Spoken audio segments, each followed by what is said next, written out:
Ayan, so what's up? Today pakita ko lang yung kasi may bumili ng product natin. Ipapakita ko lang kung paano siya i-install. Ito yun. Yung ating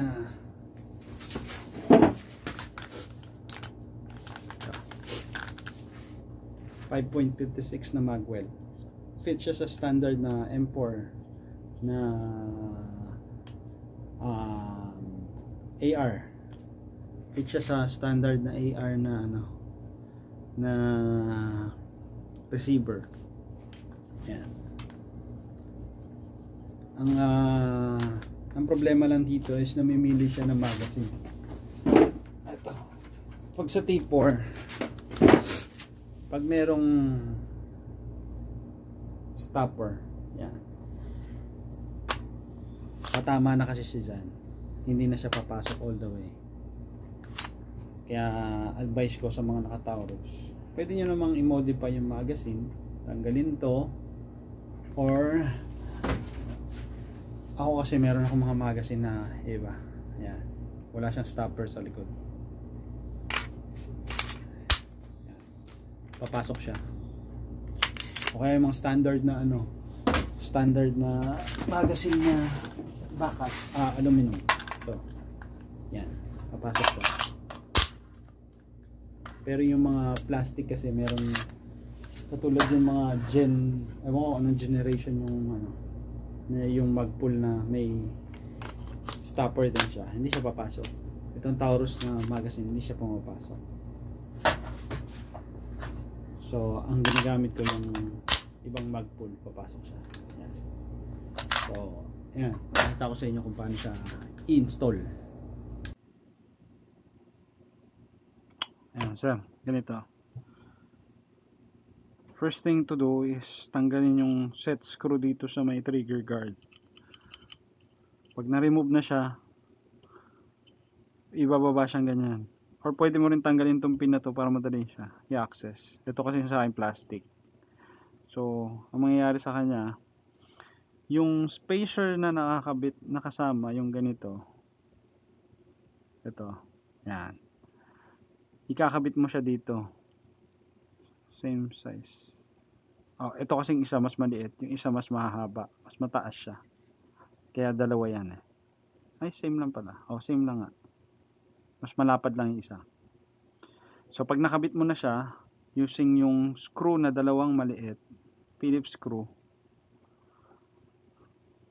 ipapasok mo siya ngayon dito. Yan, saka mo siya ipapasok. So ang mangyayari sa kanya, pag napasok mo siyang ganyan, yung set screw na included dun sa package, yun ang ipandalak mo sa kanya. Kasi sakto yun dun. Iba yung set screw na tinanggal mo dun sa stock mo na trigger guard.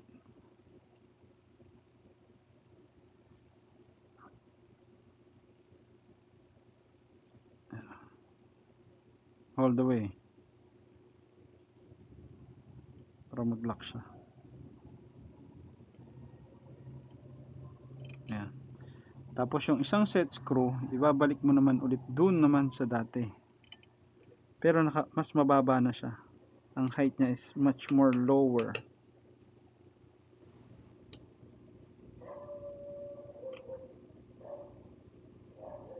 Yun.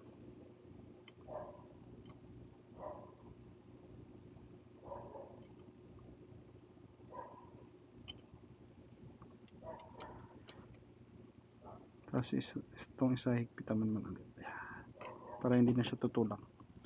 And then ikakabit na natin itong top part.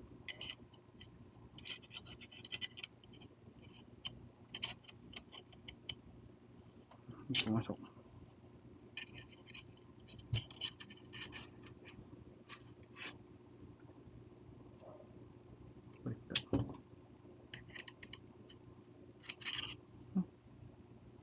Tama.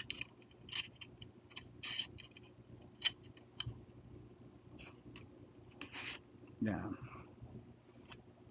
Tsaka natin ngayon ilalagay yung dalawang screw.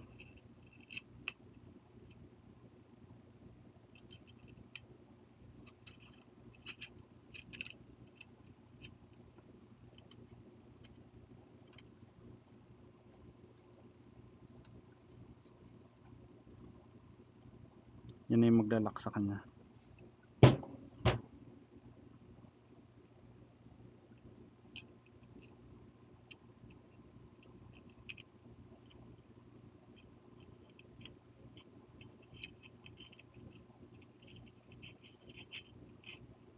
Yeah.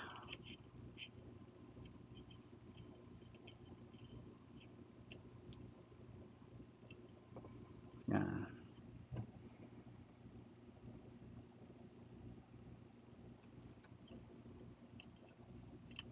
Lock na.